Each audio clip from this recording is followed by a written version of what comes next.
വിശുദ്ധ മത്തായി എഴുതിയ സുവിശേഷം അധ്യായം 12 വാക്യങ്ങൾ 9 മുതൽ 14 വരെ. സാപത്തിൽ രോഗശാന്തി നൽകുന്നു. യേശു അവിടെ നിന്ന് യാത്ര തിരിച്ച് അവരുടെ സിനഗോഗിലെത്തി. അവിടെ കൈ ശോഷിച്ച ഒരുവനുണ്ടായിരുന്നു. യേശുവിൽ കുറ്റമാരോപിക്കണമെന്ന ഉദ്ദേശത്തോടെ അവർ അവനോട് ചോദിച്ചു, സാപത്തിൽ രോഗശാന്തി നൽകുന്നത് അനുവദനീയമാണോ?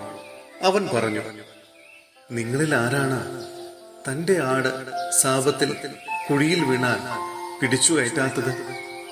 ആടിനേക്കാൾ എത്രയേറെ വിലപ്പെട്ടവനാണ് മനുഷ്യൻ. അതിനാൽ സാപത്തിൽ നന്മ ചെയ്യുക അനുവദനീയമാണ്. അനന്തരം അവൻ ആ മനുഷ്യനോട് പറഞ്ഞു, കൈ നീട്ടുക. അവൻ കൈ നീട്ടി.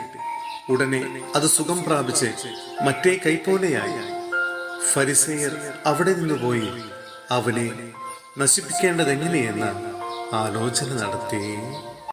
സഹോദരരെ, അപ്പസ്തോല പ്രവർത്തനങ്ങളിൽ നിന്നുള്ള വായന അധ്യായം 5 വാക്യങ്ങൾ 12 മുതൽ 20 വരെ. അത്ഭുതങ്ങളും അടയാളങ്ങളും. അപ്പസ്തോലന്മാരുടെ കരങ്ങൾ വഴി ജനമധ്യത്തിൽ വളരെ അടയാളങ്ങളും അത്ഭുതങ്ങളും സംഭവിച്ചുകൊണ്ടിരുന്നു. അവർ ഏകമനസ്സോടെ സോളമന്റെ മണ്ഡപത്തിൽ ഒന്നിച്ചു കൂടുക പതിവായിരുന്നു. മറ്റുള്ളവരിൽ ആരും തന്നെ അവരോട് ചേരാൻ ധൈര്യപ്പെട്ടില്ല. എന്നാൽ ജനം അവരെ ബഹുമാനിച്ചു പോന്നു. കർത്താവിൽ വിശ്വസിച്ച പുരുഷന്മാരുടെയും സ്ത്രീകളുടെയും സംഖ്യ വർദ്ധിച്ചുകൊണ്ടേയിരുന്നു.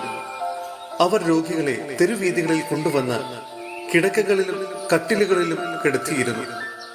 പത്രോസ് കടന്നു പോകുമ്പോൾ അവന്റെ നിഴലെങ്കിലും അവരിൽ ഏതാനും പേരുടെ മേൽ പതിക്കുന്നതിനു വേണ്ടിയായിരുന്നു അത്.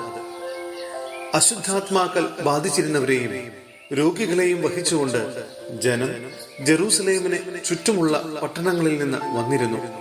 എല്ലാവർക്കും രോഗശാന്തി ലഭിച്ചു. കാരാഗ്രഹത്തിൽ നിന്ന് മോചനം.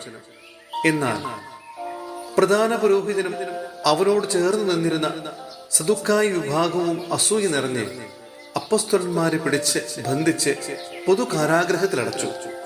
രാത്രി കർത്താവിന്റെ ദൂതൻ കാരാഗ്രഹ വാതിലുകൾ തുറന്ന് അവരെ പുറത്തു കൊണ്ടുവന്ന് അവരോട് പറഞ്ഞു, നിങ്ങൾ ദൈവാലയത്തിൽ ചെന്ന് എല്ലാ ജനങ്ങളോടും നവജീവന്റെ ഈ വചനം പ്രസംഗിക്കുവിൻ.